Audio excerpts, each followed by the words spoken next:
Olá, tudo bem? Essa é uma aula sobre a origem da vida. Como é uma aula bastante extensa, eu vou dividir ela em duas partes, tá bom? Então, nessa primeira parte, a gente vai falar sobre duas teorias principais, certo? Que é a teoria da biogênese e a teoria ou geração espontânea e a biogênese. E os experimentos que foram feitos para falar sobre elas, certo? Para defender essas teorias. Também vamos falar da teoria da panspermia. Mas antes disso, vamos começar falando um pouquinho de como era a Terra primitiva antes de surgir vida, tá? Então, a Terra, certo? Ela tinha magma, certo? Na sua superfície, ainda não tinha rochas, a temperatura era bastante elevada, muitas erupções vulcânicas, descargas elétricas e radiação, já que a gente não tinha camada, certo? A Terra ainda não tinha camada de ozônio.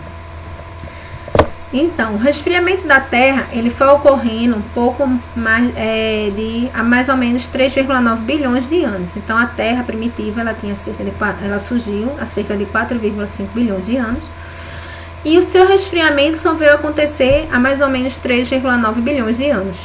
A partir da hora que a Terra começa a se resfriar, vapor de água, claro que isso bem lentamente, aí a crosta terrestre passou a acumular água líquida. E nessa água líquida é que vem a surgir a vida, certo? A vida há mais ou menos 3,5 bilhões de anos.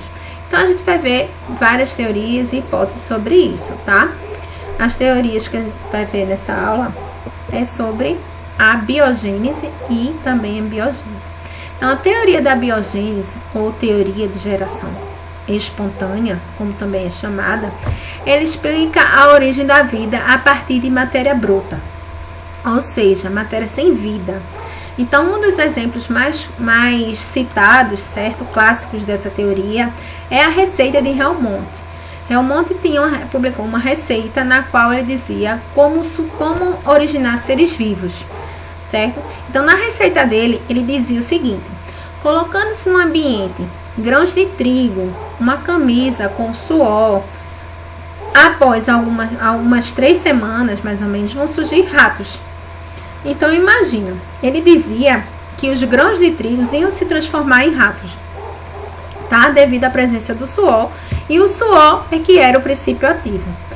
Então, hoje a gente sabe que se você deixar roupa suja, com resto de comida, no canto da casa, com um lado lá, por um bom tempo, vai atrair animais, e não que esses animais vão nascer daquilo ali, vão surgir daquilo ali, tá? Mas essa teoria, ela era bastante aceita por um bom tempo, certo?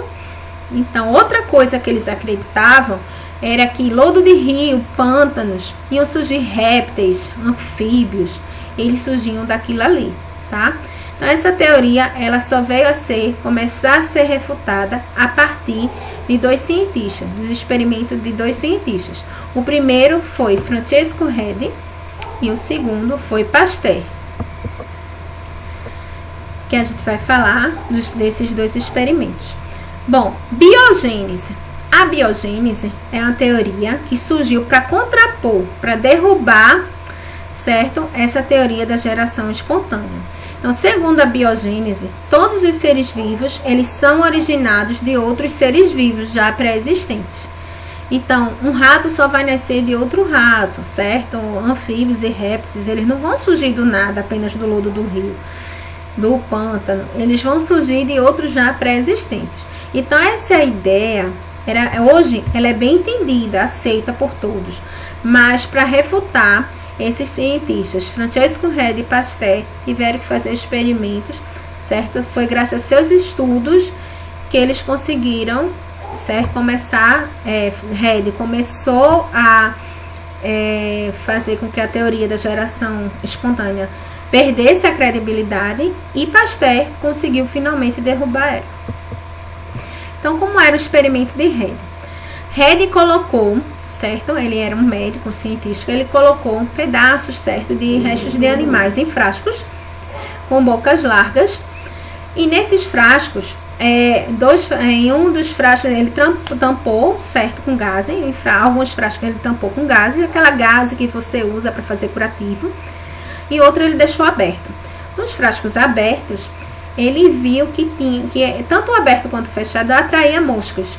Porém, no aberto, as moscas, como está aqui na imagem, elas conseguiam entrar em contato com o alimento, certo? Com um pedaço de carne. Já o que estava fechado, ela não conseguia entrar em contato. Então, após algum tempo, surgiu vermes, que ele dizia vermes. Hoje a gente sabe que são as larvas, né, da mosca. Então, surgiu as larvas, tá certo? Os vermes. Enquanto que estava fechado, não surgiu. Então, Redi confirmou a sua hipótese de que, e teve aceita a sua hipótese por um tempo, de que a vida ela não surgia do nada, certo? E sim de outro pré-existente. Então, essa hipótese de Redi, ela foi até aceita por um tempo, certo? E começou a perder a credibilidade da geração espontânea. Porém, eles não conseguiram explicar por que surgiam micro-organismos. Então, o micro-organismo ainda ficou sendo aceito como se fosse a geração espontânea. Aí, os experimentos de Neandam e Spallanzani é que vem falar sobre isso, certo? Então, Neandam, ele realizou um experimento para reforçar a teoria da biogênese, principalmente com os micro-organismos. Então, o que Neandam fez?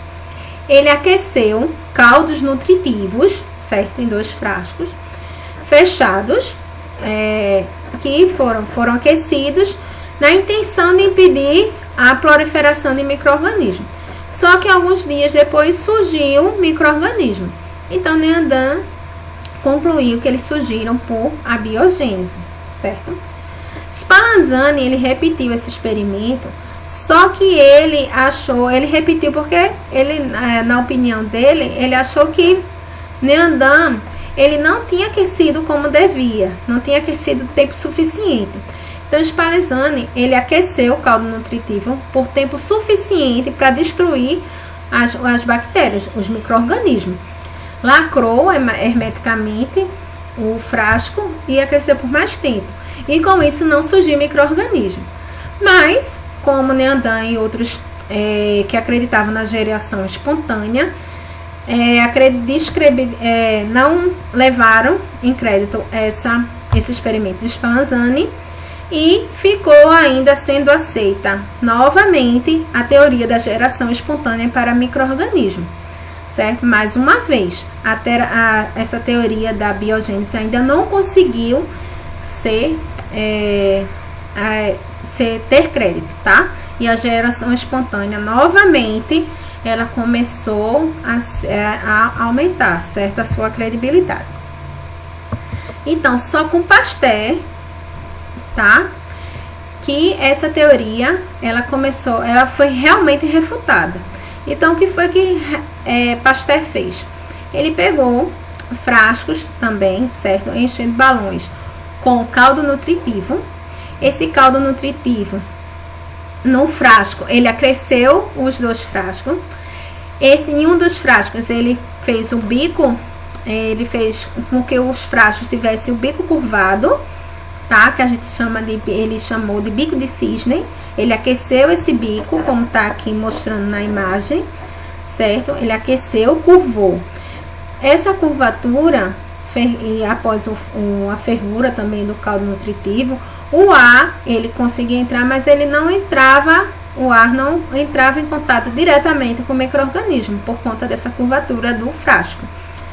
Então, por conta disso, o frasco que continha essa curvatura, esse bico, esse pescoço de cisne, ele se manteve livre de micro-organismos.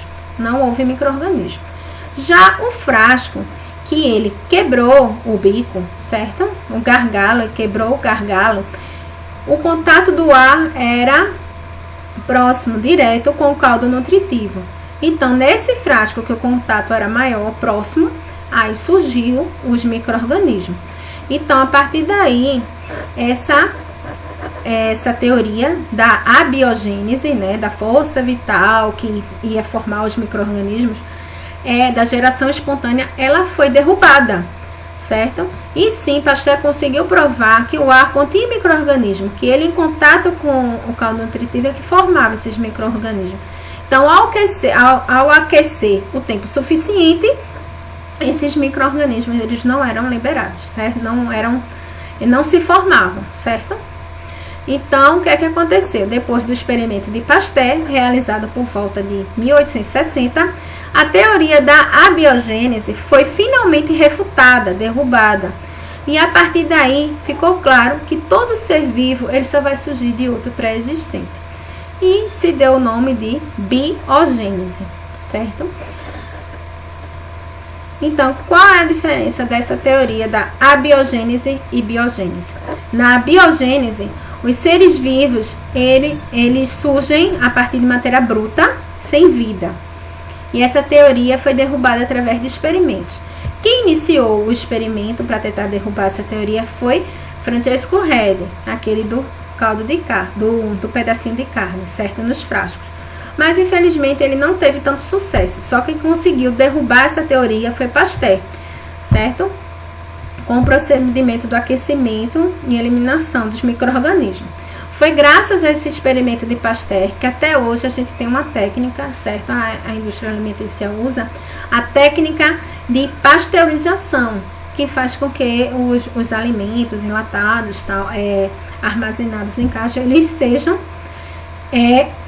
livres de micro-organismos, certo? Então, a pasteurização foi um procedimento realizado graças a esse experimento de Pasteur, que nos ajuda a eliminar os nossos alimentos dos micro-organismos.